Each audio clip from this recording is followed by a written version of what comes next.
महत्वाची बातमी, सत्र न्यायालयाच्या निकालाच्या विरोधात सीबीआय आता हायकोर्टामध्ये जाणार आहे। महत्वाची बातमी, शिंदे फडणवीसांची केंद्रीय गृहमंत्री अमित शहांसोबत चर्चा झालेली आहे।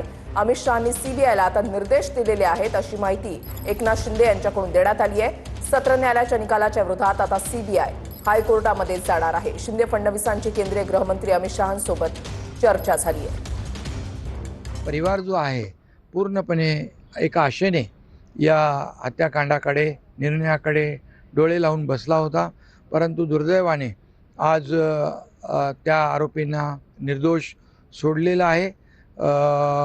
मी स्वतः आणि मुख्यमंत्री देवेंद्र फडणवीसजी यांनी केंद्रीय गृहमंत्री अमित शाह साहेबांच्या कानावर ही घटना गाठलेली आहे। अमित शाह साहेबांनी देखील ही घटना गांभीर्याने घेतलेली आहे आणि त्यांनी देखील ही केस CBIला हायकोर्टामध्ये अपिलात जाण्याचा निर्देश या ठिकाणी दिलेले आहेत आणि ही केस आता CBI अपिलात जाईल आणि वरच्या कोर्टामध्ये याच्यावर निर्णय होईल।